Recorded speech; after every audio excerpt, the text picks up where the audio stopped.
The 19th century was a period of reawakening in India, spearheaded by Bengal. The Bengal Renaissance was born out of a deep imbibing of liberal ideas and institutions of the West, which came with the advent of British commercial and political power in India.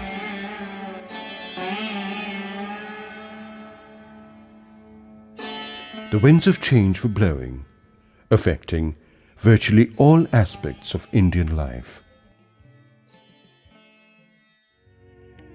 Raja Ram Mohan Roy, the founder of Brahmo Samaj, a religious organization, was a scholar and a great humanist.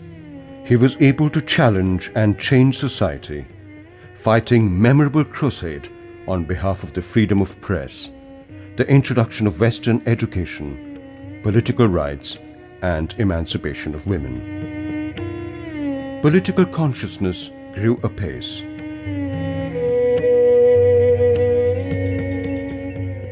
This is Jorasanko Thakurbari, the house of the Tagores, a progressive landlord family of Bengal. Prominent among the creators of a new culture was the family of Tagores. Tagores, through 3 generations, produced many distinguished sons and daughters.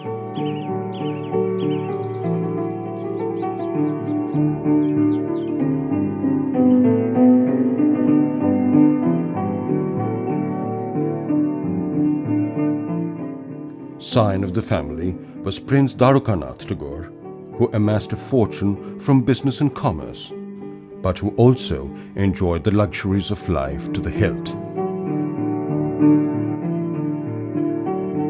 His eldest son, Rabindranath, was a religious leader in the footsteps of Ram Mohan Roy. Rabindranath Tagore, the youngest of Rabindranath's 14 children, was born on the 8th of May, 1861.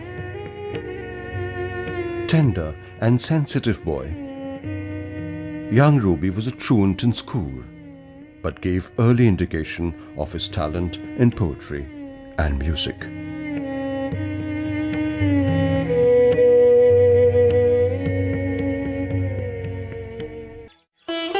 Jyotirindranath, a highly talented elder brother, was his mentor in these early years. He also found many responsive companions inside and outside the family. In 1884, Tagore was married to Mrinalini Devi. They had 5 children. Tagore also bore the onerous duty of looking after some of the family estates, which he did with great care and concern. This exposure to rural Bengal instilled in him an urge for rural reconstruction.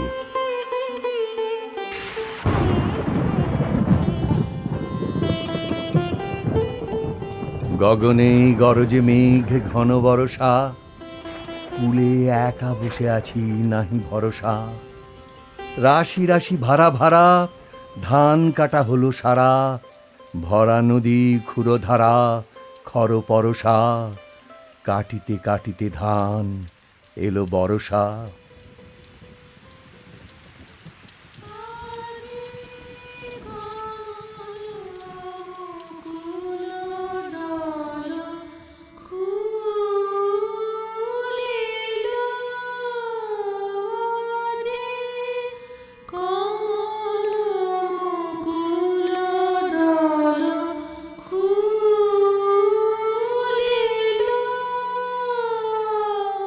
Tagore's poetry continued to blossom in ever-increasing profusion.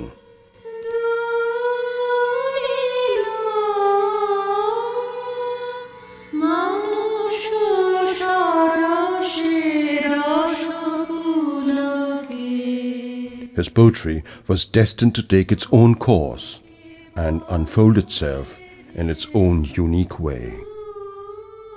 At the other end of the spectrum, he began to give free vent to his creative imagination in doodles and corrected copies of proof sheets, creating strange rapturous forms and figures, which were to blossom out later in his life in a remarkable series of paintings and drawings.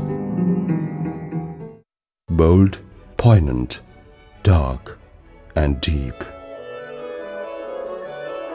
The trouble over Rabindranath Tagore is that we, his countrymen and women, have always only thought of him, or mainly thought of him, as a great poet, a great writer, which he certainly was. He was foremost a poet and a writer, but he also was equally, committedly, a man of action. If he wasn't, where did Shantiniketan come from? Where did Vishwabharati come from? Where did Sriniketan come from? Those were all part of the work he did for education and rural reform throughout his life.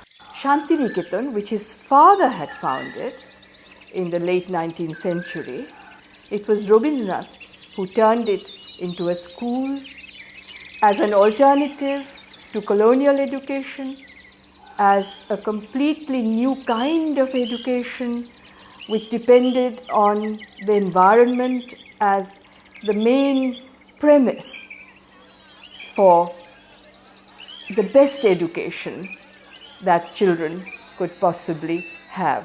All this was part of his lifelong commitment, something that he never could take himself away from.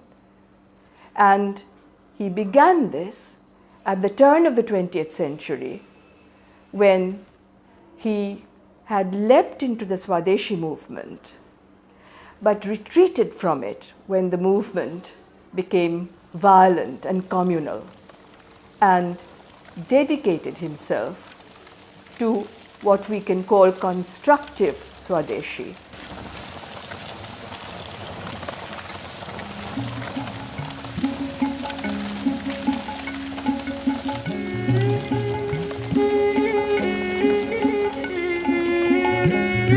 Tagore's deeply patriotic songs inspired generations of freedom fighters.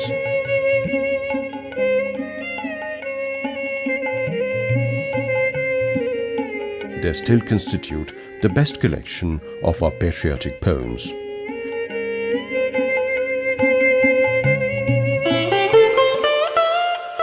He was awarded the Nobel Prize in 1913 for his own translation of the book of poems, Gitanjali.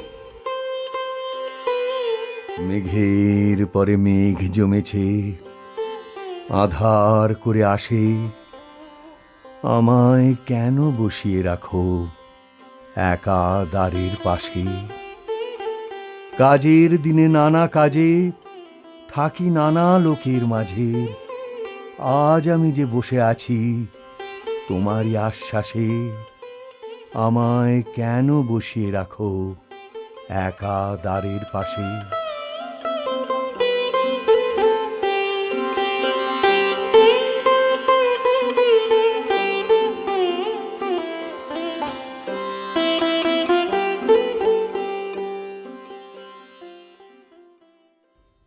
The year before, a young Englishman, Charles Freer Andrews, met Tagore in London and was captivated by his poetry and personality.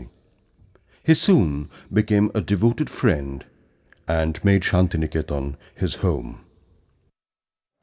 By this time, Tagore had come to know of the peaceful resistance against racial discrimination in South Africa, led by a younger Indian barrister, which at once found a deep resonance in his own patriotic heart. About the same time, Andrew's friend, another Englishman, William Pearson, also came to live in Shantiniketan. Before Andrews and Pearson actually settled down there, they sailed to South Africa with Tagore's blessings to assist in the movement. The Indian barrister, Mohandas Karamchand Gandhi, received them with warm, open heart. Andrews in particular was to be a lifelong trusted friend of Gandhi and assist him in many a difficult mission. They became Mohan and Charlie to each other from the first. Why did he send them? What attracted him to Gandhi? What he wrote to Andrews, that it is the struggle for India's freedom. It was being fought through non-violence, through satyagraha. So it is the core issue is the satyagraha, the concept of satyagraha which attracted Tagore while sitting in India, in Shantiniketan. And Gandhi and he had not known one another. But he sends Andrews and Pearson, they go there, they come back. And then when Gandhi comes to India, he invites his Phoenix boys who had taken part in the passive resistance in South Africa to come here. This is the Arabian Sea, lashing at the coast of the Kathiawar district in Gujarat. Here, in the small princely town of Porbandar, Mohandas Karamchand Gandhi was born in an orthodox Hindu family on the 2nd of October, 1869.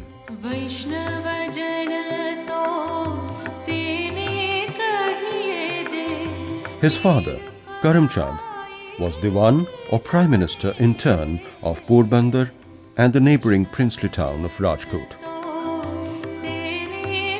Mohandas grew into a tongue-tied, blundering boy, giving no indication of his future greatness. While still at school, he was married to a bride of his age, Kasturba. Eventually, he was sent by his family to England to qualify for the bar in the face of stiff opposition from their community. Before sailing for England, he vowed before his mother not to touch wine, women and meat while in England, which he kept with great rigour. He was called to the bar on June 11, 1891. The very next day, he sailed for India. However, success in a legal profession eluded him in India. Within a year and a half, he took up a short-term legal assignment in South Africa, where he was to stay for the next 21 long, eventful years.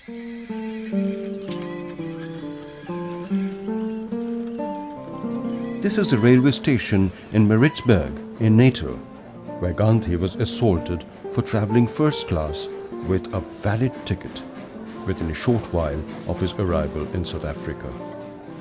Many other bitter experiences followed. Once, he was nearly lynched by a violent white